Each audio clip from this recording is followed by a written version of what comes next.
ఎప్పుడైతే వాళ్ళ ఎమోషన్స్‌లో మార్పొచ్చి ఎప్పుడు విత్‌డ్రా అయిపోతారో, చలాకీగా ఉన్నవాళ్ళు డల్ అయిపోవటం, ఆ తర్వాత వాళ్ళు ఎంతసేపు పుస్తకాలు పట్టుకోవడమో, లేకపోతే టీవీ దీనిలోకి వెళ్ళిపోవడమో, లేకపోతే స్మోకింగ్‌కెళ్ళిపోతారు కొంతమంది. వాళ్ళ ఇలా అంటే స్మోకింగో, డ్రింకింగ్‌కో వెళ్ళిపోవటం. ఇట్లా బిహేవియర్‌లో మార్పులొచ్చి ఏదో ఒక కోపింగ్ మెకానిజం, కోపింగ్ మెసేజ్ అంటే ఏదో వాళ్ళు ఒక చూస్తారు. అడిక్టివ్ బిహేవియర్ వచ్చేస్తుంది. వచ్చేస్తుంది. అంటే వాళ్ళ ఆందోళన తగ్గించుకోవడానికి రకరకాల ప్రయత్నం చేస్తారు. ఎప్పుడైతే అది ఫెయిల్యూర్ అవుతుంది, ఎందుకంటే స్మోక్ చేస్తారు అంతవరకే రిలీఫ్. డ్రింక్ చేస్తారు, కాసేపు పడుకుంటారు, మళ్ళీ లేచేటప్పటికి ఆ సమస్యలు తీరవు కదా! వాళ్ళ మనసులో ఉన్న ఆలోచనలు ఇవన్నీ తీరనప్పుడు ఆ మైండ్ లోపల ఉన్నది తీర్చాలి కానీ బయట నుంచి మనం ఏం చేయలేం కదా!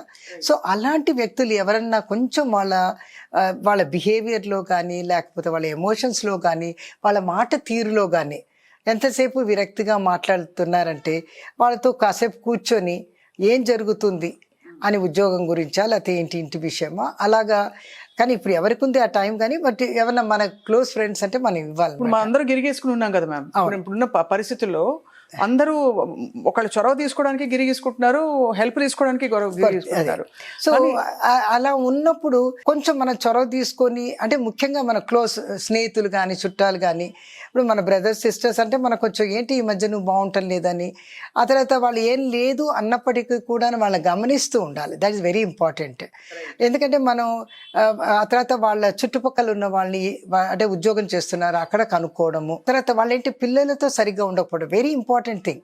ఇప్పుడు అడల్ట్ ఉన్నారనుకోండి, వాళ్ళ పిల్లలు విసుక్కోరు. మామూలుగా ప్రేమగా ఉంటారు. వాళ్ళ కోసం ఏమైనా తేవటం అన్నీ చేస్తారు. లేదా ఈ మధ్య మా వారు బయట నుంచి వచ్చినప్పుడు పిల్లల గురించి పట్టించుకోవట్లేదండి. స్ట్రెయిట్‌గా రూమ్‌కెళ్ళి తలుపేసేసుకుంటున్నారు.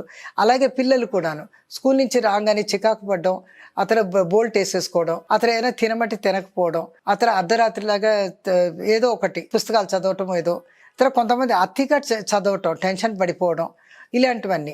అంటే బిహేవియర్‌లో ఏమైనా మార్పొచ్చి ఆ తర్వాత వాళ్ళు అంటే హెల్ప్‌లెస్‌గా ఫీల్ అవుతున్నారు అంటే మాత్రం తప్పనిసరిగా ఆ వ్యక్తి డిప్రెషన్‌లోకి వెళ్తున్నాడండి.